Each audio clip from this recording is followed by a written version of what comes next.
Anak-anakku semua yang dirahmati oleh Allah, saya akan memulai penyelenggaraan jenazah. Nanti ada 7 penyelenggaraan jenazah.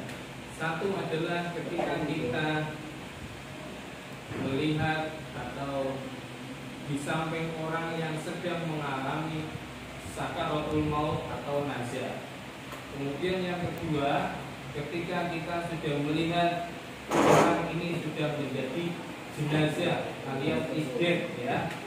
Kemudian yang ketiga adalah menyiapkan tempat memandikan jenazah, kemudian mengkafani jenazah, mensolatkan jenazah, mentahlilkan jenazah, memamitkan jenazah, menguburkan jenazah. Nanti kita akan melalui tahapan itu.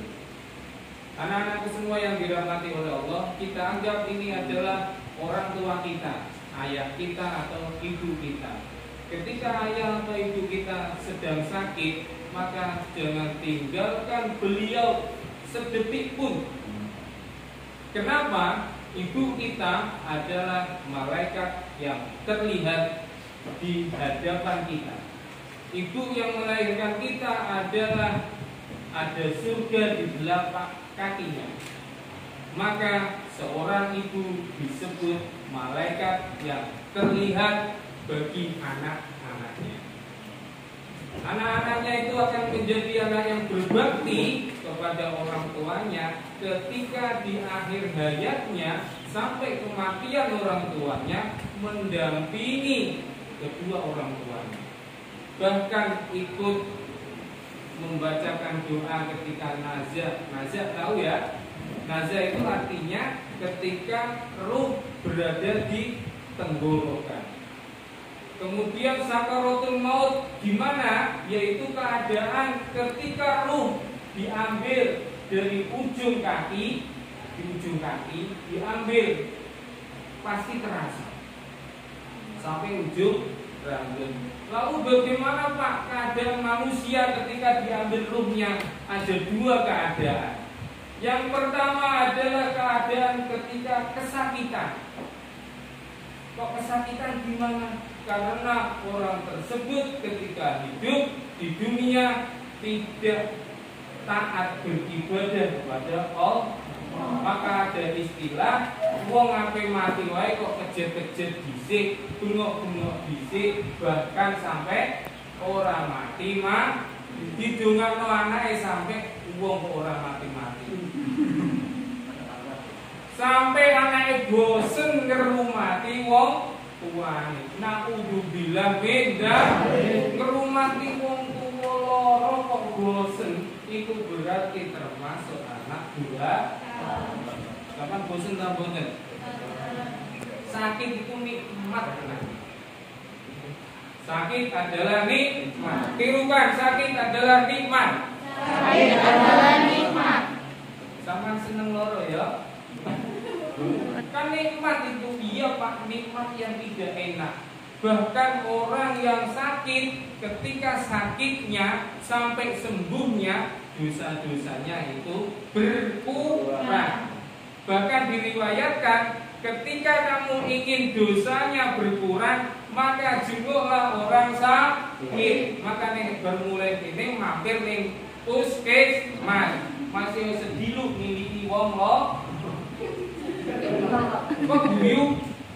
Loh, tenang itu. Rasulullah menyampaikan, jika ada seorang muslim dia berjalan dari rumahnya menjenguk saudaranya, maka di dalam perjalanan itu dosa-dosanya diampuni oleh Allah. Maka ini pilih wong loro aja mulaimu.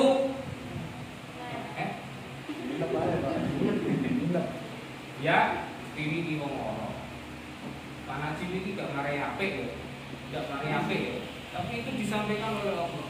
Kalau ingin mengurangi dosa, sering-seringlah mengunjungi orang, mampir di rumah sakit Pak, boleh. Masih orang di dulur wong loro Pak, gak apa-apa. Paham ya? Apalagi keluarga kita sedang sakit, tunggoni. Boleh tidak sekolah Pak, boleh. Izin tulis mendampingi ibu saya sedang sakit. Soalnya ibunya sebagai bukan kasihan, sudah tidak bisa berjalan, sudah tidak bisa menggerakkan tangan. Kasihan apa tidak? Kasihan. Maka suapi beliau kalau suapi, usap keringatnya, kemudian ganti bajunya, ya, pegang tangannya, ajak bicara. Kita ajak bicara kok sudah tidak menyambut, sudah tidak merespon, berarti sudah dekat tanda-tanda ibu kita akan meninggalkan kita. Maka cepat-cepat kita ajak dzikrullah. Misalkan kamu ajak, kamu bimbing Allah, Allah, Allah, misalkan seperti itu. Kalau bisa menirukan kamu, ajaklah sering-sering mengucapkan 2 kalimat syahadat. Asyhadu alla ilaha illallah wa asyhadu anna Muhammadar Rasulullah. La ilaha illallah Muhammadur Rasulullah. Bacakan Al-Quran ngaji, ya, kalau misalkan sudah tidak bisa meneruskan, hanya dikit Allah, Allah, Allah, pasti ibumu mendengar, bapakmu mendengar.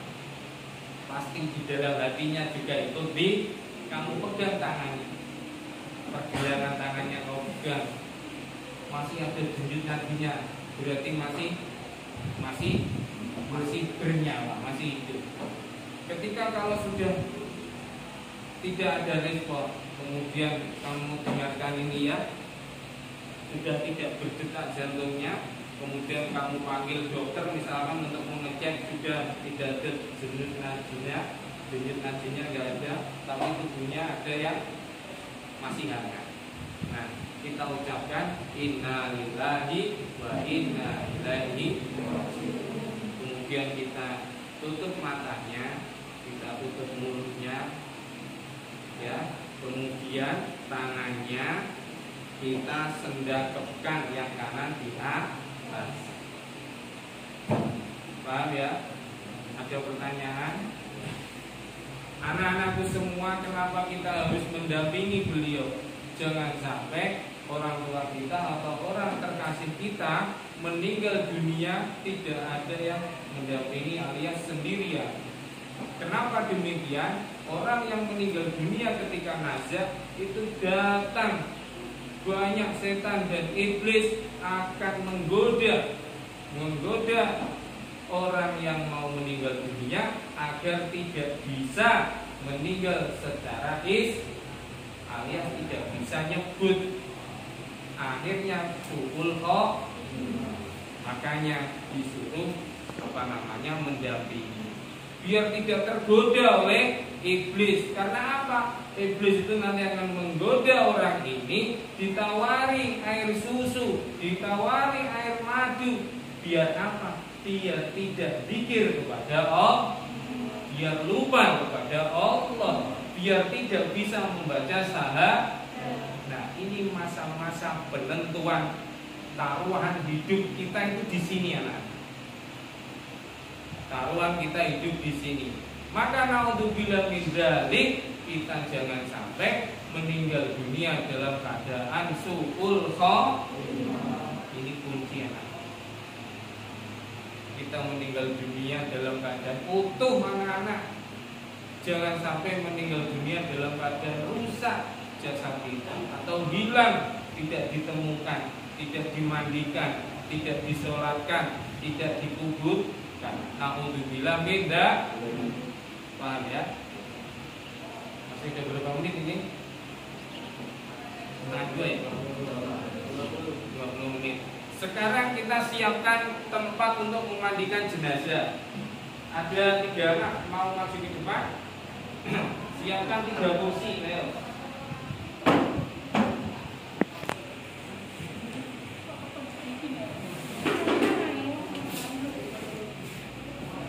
Ayo. Lepas sepatu dan kaos kakinya, maju ke depan. 2 kursi.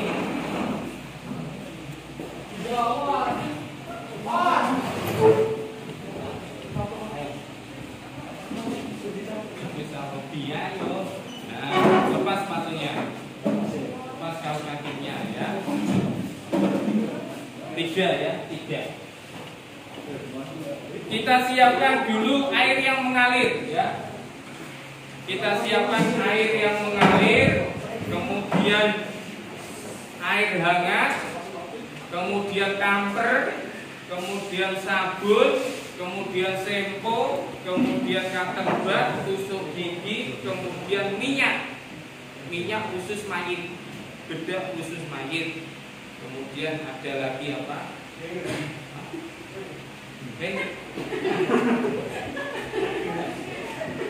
Ayo, yang akan membantu memandikan jenazah, syaratnya 1 harus sudah berwudu alias suci. Kamu berwudu di sana. Oke. Sudah. Kemudian duduk di depan. Kakinya taruh di atas ini ya. Kita anggap ini sudah suci ya. Sudah suci. Oke, 3 anak membantu mengangkat jenazah. Posisi kepala di utara. Caranya gimana? Tangannya dimasukkan gini. Nah, yang kiri merangkul. Oke. 3 anak ayo. Ini ya.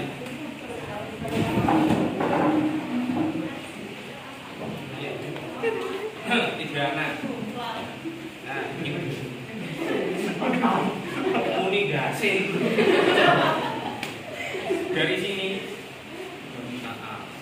Tangan kanan saya berarti yang dimasukkan. Pompa ya. Kepalanya ini dipegang saya, kepalanya beda-beda sih. Pompa. Nah, dirogoh, bokongnya rogoh. Nah, berdoa ya. Tirukan saya. Bismillahi wa ala millati Rasulillah. Nah, pelan-pelan.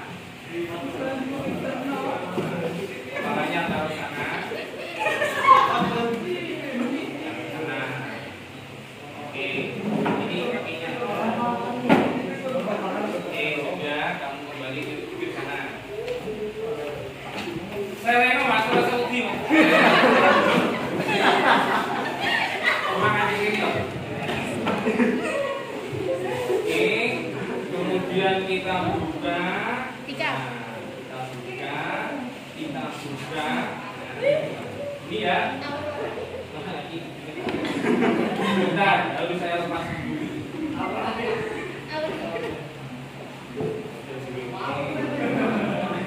Ditutupi ya. Nah. Sebelum dimandikan, kamu anak pertama ya. Berarti bapak. Ya. Kamu tekan perutnya pelan-pelan. Kamu angkat sedikit. Nah, angkat. Kamu pelan-pelan. Biar es krimnya keluar.